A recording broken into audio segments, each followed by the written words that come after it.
परम आदरणीय श्री बनवारीलाल पुरोहित जी,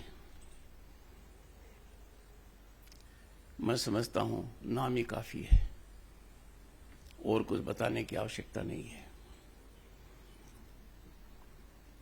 the tiger is roaring still in mid-80s like a young man.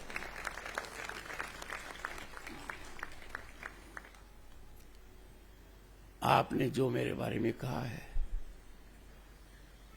there can be many caveats, but I take his sentiments as blessings.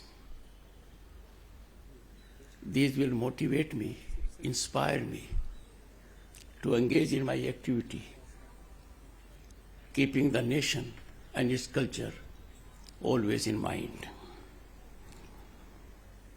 His association with number of institutions is remarkable for his dedication, his commitment, selfless service. It has been my good fortune to be at such institutions, including Bharatiya Vidya Bhavan and institutions in Nagpur. I was overwhelmed by this success story.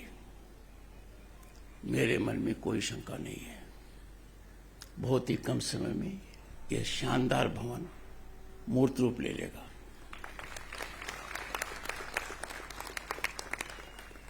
What is so remarkable is that the building is in sync with the ethos of Bharatiya Vidya Bhavan. My congratulations to Sri Satyanarayan Nuwalji, Chairman Solar Industries India Limited. People do donate. People do serve social cause by their funds. But such kind of contribution stands out.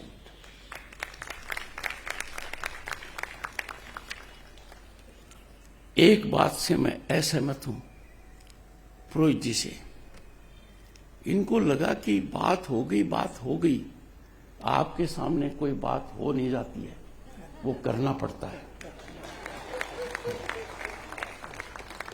Behind your smile, there is Iron Man. आपने जो आज बात कही है सोमनाथ मंदिर के बारे में, जो ऐतिहासिक विवरण दिया है, वो आज के दिन हर भारतीय को याद रखना होगा। हर भारतीय का दिल छू गया है। एक वो कालखंड था जहां राष्ट्रपति को ऐसा निर्देश दिया गया जिसका हमारी संस्कृति में कोई स्थान नहीं है।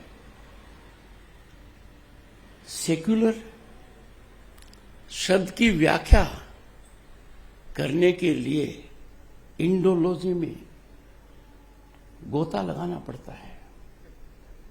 इसके लिए विदेशी पढ़ाई काम नहीं आती। I am not against foreign education.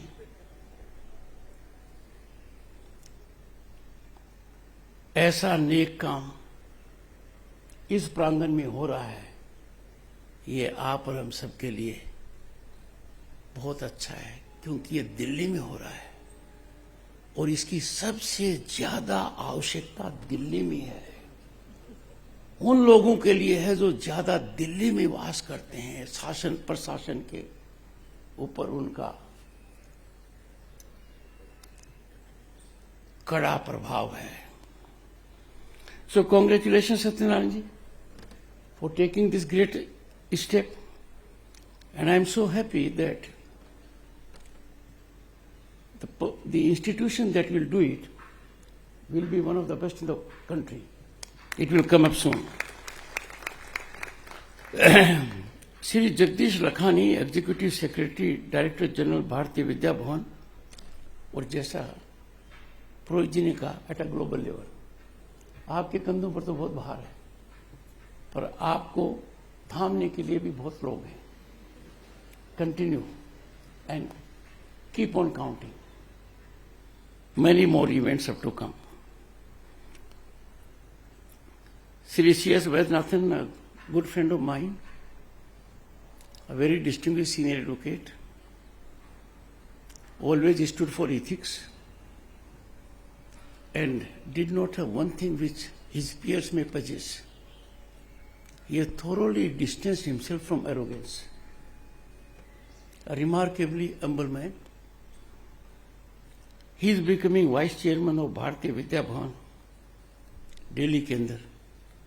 Would get many people inspired with this inclusive thought and connected to Bharatiya Vidya Bhavan also because he is an outstanding legal luminary of the country. Professor Shashi Bala, Dean Bhavans, Nandlal Nawal Center of Indology. I had the occasion to receive the Honorable Lady at Uprashtrapati Niwas. Oh my God. She was encyclopedic, passionate, mission, every second reeling out facts one after the other. I relieved her of all the posters she had brought to Uprashtrapati Niwas because each of them was telling a great incident, event, story. She heading it would mean it will be incremental in rise. I must recognize the presence of an illustration of the soil, whom I have had the occasion to see in action as Army Commander in Kolkata, and the country saw him as Chief of Army Staff, Shri Manoj Pandey, General Manoj Pandey. I find his presence and connect here very soothing. There are many, I wouldn't take names, everyone here is very special to all of us. But since I have had the occasion to see him in action as Governor, State of West Bengal, hats off to his efficiency, his commitment, and his belief in our nation. Esteemed guests, I never thought in my life I will be so honored to lay the foundation stone of an institution connected with Bharatiya Vidya Bhavan, and that would be with respect to Indology, Nandlal Nawal Center for Indology. This will take us a long way. It is befitting occasion,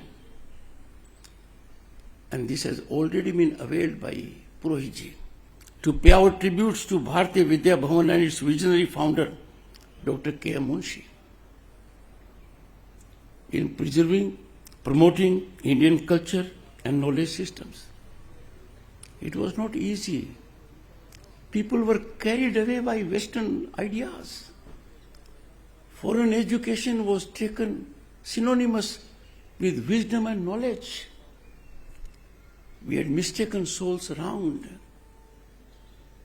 In that environment, he visualized a thought process which now has blossomed into an institution of international prominence.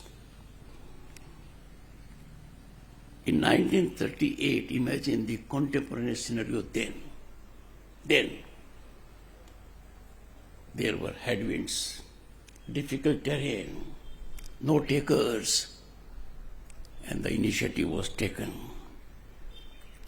Truly, as visualized by the great man and his colleagues, the institution has been a pioneering institution and a beacon in the field of education, culture, and arts. Dr. Munshi, as a statesman, writer, and freedom fighter, dedicated himself to reviving India's unparalleled heritage and culture. Somnath is one instance.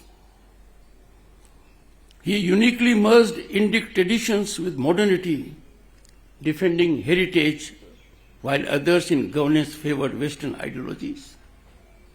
I am sure the then Prime Minister must have got a taste of commitment of Dr. Munshi when his thought process was grounded, realized by presence of the then first President of India, Rajendra Prasad, at Somnath Temple. Bharatiya Vidya Bhavan's efforts in promoting classical languages, publishing ancient texts, and fostering a sense of pride in India's heritage have been seminally instrumental in nurturing the spirit of Indology and keeping it alive. Friends, distinguished audience, time now to ensure our heritage thrives and blossoms. There couldn't be a more opportune time. Distinguished audience, this day is much beyond just laying the foundation stone of Nandlal Nuwal Center for Indology.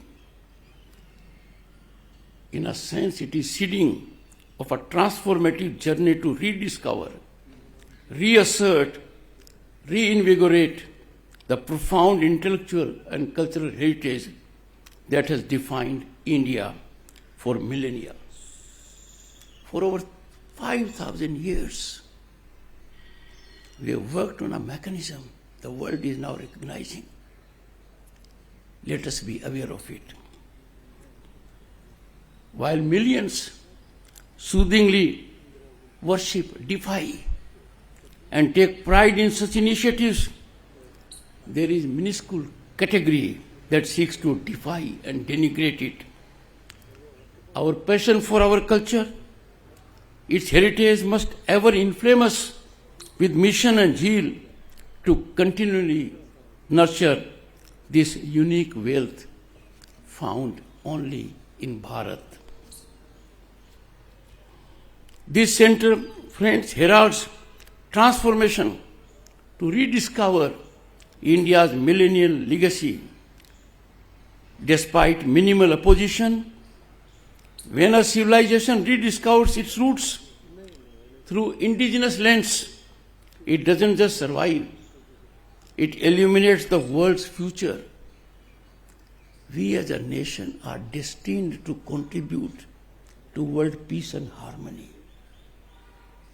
This nation stands uniquely for well-being of all, encapsulated in Vasudhaiva Kutumbakam. This groundbreaking ceremony shows our resolve and our supreme resolve to preserve knowledge in texts and traditions. Indology is timeless wisdom expands with deeper meanings bearing contemporary relevance. It will take me hours to reflect on it. Much of the problems we are facing today would get resolution, and the resolution will be fast-tracked once we keep Indology in mind. This addresses fundamental questions about existence. Environment, hazard is one. Ethics, look at the lowering of standards. Governance, it has to be people-centric. Health, it has to be universal. And environment, we don't have another planet to cohabit. All of us are aware. Distinguished audience, it is wholesome. India is now on way to reclaiming its brilliance, drawing from Odantapuri, Takshila, Vikramshila, Sompura, Nalanda, Vallabhi, and many more. Time has come for us to revisit our thoughts, rededicate ourselves. Let us inflame that aura now by having such institutions dotting various parts of our country. This center is one such step in that direction. I beseech our youth to take pride in India's mathematical contributions. Zero, algebra, geometry, and trigonometry. When we reflect on our wealth, gold mine, Charak Samhita, Sushruta Samhita inspired holistic health care and sustainable living. Our Atharvaved is encyclopedic when it comes to our health concerns. Vedanta, Buddhism, Jainism showcase India's inclusive philosophical traditions. What a travesty! The ignorant are trying to make us aware about inclusivity by their narrow-minded approach. The philosophical schools of Vedanta, Buddhism, Jainism and others have always encouraged dialogue and coexistence, principles that hold immense value in today's polarized world. Indology decolonizes all of us, as seen in replacing. And I was part of the system. I am part of the system. We unshackled ourselves from colonial legacy, colonial mindset, when we traversed from Dandavidhan to Nyayvidhan. It was a small, but the message was large. The budget of this country now is declared to the country at 11 a.m., not at the time suited to others. Our history's first draft came through colonizers' distorted perspective. Thousands had contributed to the freedom movement. They made supreme sacrifice. But when history was scripted, dotted by perversion, prejudice, only to promote few, and this was allowed to take roots after independence. Distinguished audience, you are aware, no country in the world has risen by studying and interpreting history and tradition written by others. I feel deeply anguished to admit that the first draft of our history was written by colonizers who had very perverse lens of seeing India's texts and traditions. Their one motto was to keep our celebrated figures who laid their lives, made supreme sacrifice, away from historical mention. Colonial rule imposed an external framework on our education system. And not only that, contemptuously they dismissed indigenous traditions as unscientific and irrelevant. It was their mental gap, myopic thought. They couldn't appreciate the depth of knowledge and science and rationality in our process. This not only alienated Indians from intellectual roots, but also disrupted the organic evolution of knowledge system that has flourished for millennia. Thousands of years of hard work, gold mines of knowledge and wisdom were sidelined. We are at that phase of history after independence. If I may say so, no civilization in the world has been so stressed, subjected to severe extreme stress and distortions, myths, and outright lies and untruths as ours. This is a tragedy and travesty of unimaginable proportions. An attempt was made to undo 5,000 years of evolution of India's collective consciousness. Such like centers would now be nerve centers, epicenters of a positive change. Post-independence, after a small period of national history, we again got a bunch of Indologists and historians who used European social theories to read and understand India's past. As a student, when I wanted to go through history, one author cropped up. Late in my evening, I know what was being fed was not good for the nation, was not good for my intellectual absorption. But such authors I don't want to name. were celebrated, they were accoladed, they were applauded. Some of them were promoted to subserve views and not their academic expertise. And they were so far distanced from our classical languages, Sanskrit, Prakrit, and 9 others, which we have so far declared, 11 in number. Their sinister effort, pernicious design, was lent wings by the aid from the West. Ivy institutions also. They produced sepoys that were not working for us and claimed to represent us. They would reiterate only colonial superiority, colonial frameworks, not realizing organic, pristine, substantial depth of our knowledge. And therefore, when people say there are snakes in Ganga, I believe. Our civilization needs indigenous lens to understand itself, as much as a child needs mother's milk. We need to absolve ourselves from the original sin of outsourcing history. This center is one such step.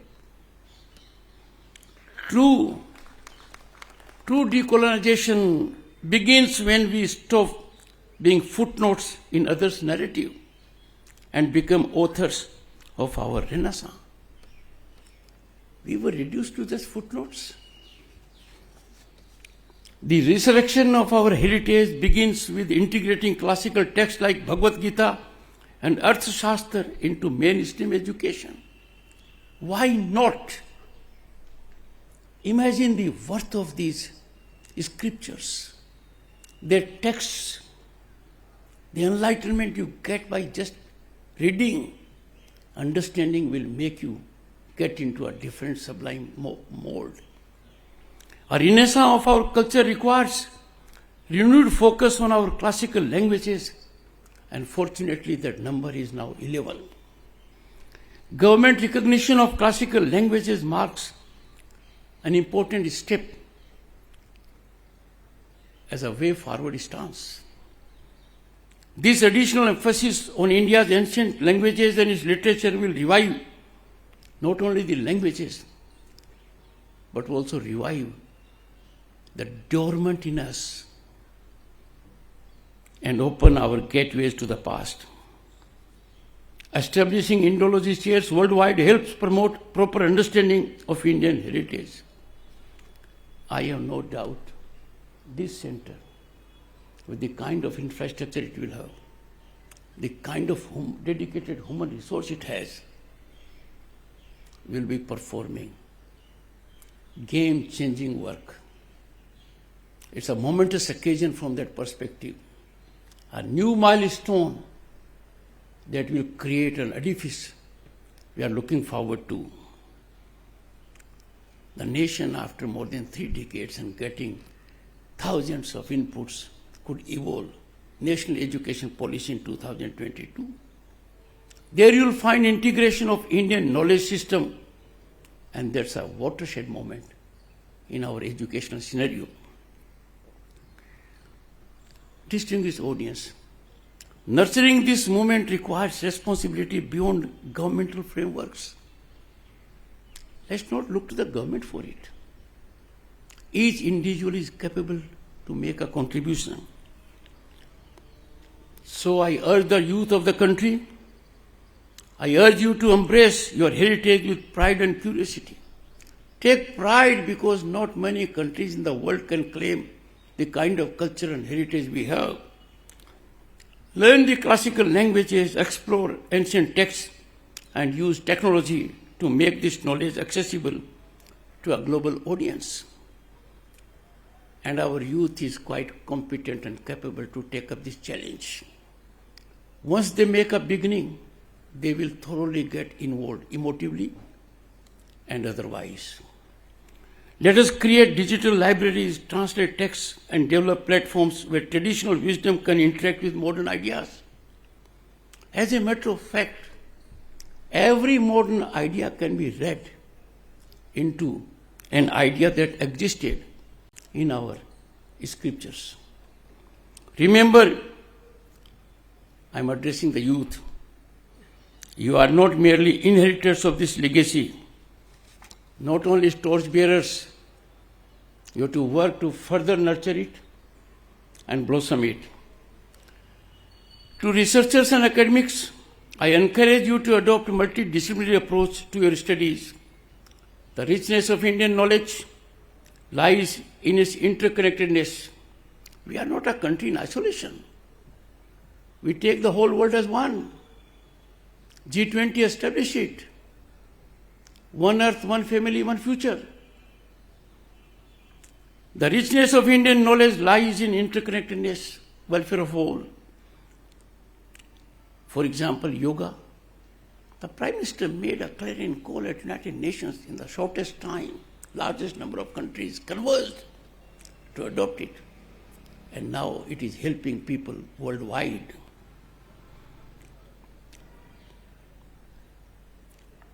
Our Arthashastra offers insights into governance, economics, and diplomacy that remain relevant today. If the people are aware of governance, if the people are vigilant, trust me, the ecosystem will so evolve that those in authority will automatically get influenced. It is awareness of the people that gives democracy its real life. But if the people are not aware and are prepared to be governed only, then governance will be of a different kind. But you will have governance of the kind you want and desire and are entitled to only when you are fully exposed to our ancient mechanism of what governance stands for.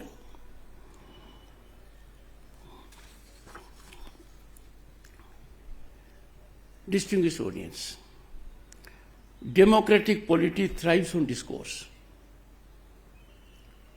Expression and discourse are fundamental to democracy.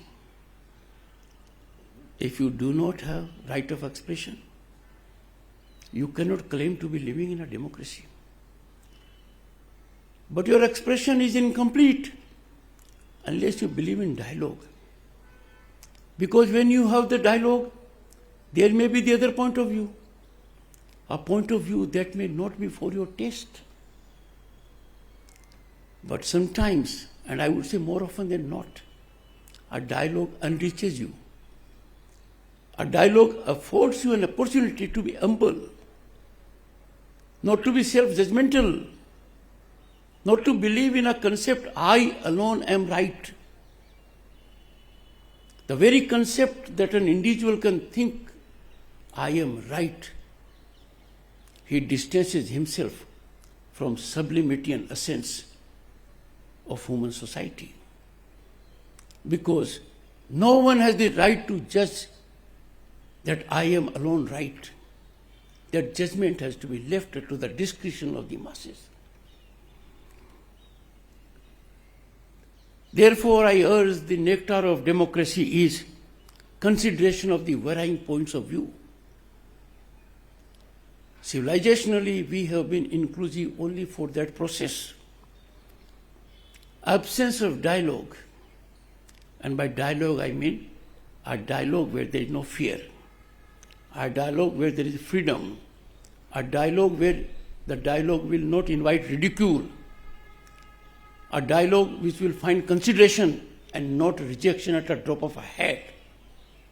If that dialogue is absent, it will be death knell for at least democratic institutions.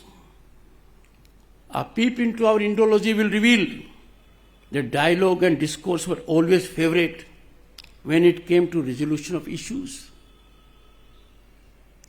I would say the only way, and history will prove it right, there have been conflagrations, there have been wars. Ultimately, the resolution was through dialogue. Dialogue and discourse. Absence of dialogue can be apocalyptic, can be very dangerous, can cliffhanger society if dialogue is not there. And this concept emerges from our scriptures, Vedas, Purans, and look at even our epics, Ramayana, Mahabharata, and Gita, all indicate predominance of dialogue. There has to be, for every person in the country, unqualified belief in nationalism and the spirit to work in togetherness for the nation. Distinguished audience, some forces that are inimical to the nation provide recipe for chaos, absolute chaos. They are in ever readiness to destabilize our nation, run down its growth, taint its institutions, tarnish the image of its great personalities. Such forces have to be neutralized and negated and decimated. And that can be done only when the concept of Indology gets widely spread out. Distinguished audience, we are at a time when we are marching into the last quarter of the century of our independence. And therefore we will have to rededicate ourselves with vigor, fervor, passion and mission to ensure that sublime principles of Indology take us to a developed nation at 2047. And I have no doubt, friends, subscribing to these principles of dialogue, discussion, expression would also run down the political temperature in the country, which at the moment is worrisome. Efforts need to be made by one and all concerned to ensure that dialogue takes place at all levels in democracy. A healthy dialogue and discourse will always go for the nation's welfare. I have no doubt that this center will come into existence and fully operational sooner than we think. Sa Vidya ya Vimukte, knowledge alone liberates. दिक्कत क्या है? कुछ लोगों को ये बात समझ में नहीं आती. समय आ गया है कि जो रास्ता भूल गए हैं उनके बात समझ में आ जाए. Knowledge alone is our savior, and knowledge of Indology हमारे लिए बहुत सुखद अनुभव होगा, देश के लिए बहुत अच्छा रहेगा. Our collective resolve matches this monumental task of cultural revival. मैं एक बार फिर पुरोहित जी को आदरपूर्वक साधुवाद का पात्र मानता हूं और कामना करता हूं कि मैं अपने जीवन में जो इन्होंने किया है उसका अंश भी कर पाऊंगा तो मेरे को सुखद अनुभव होगा. बहुत बहुत धन्यवाद. Thank you.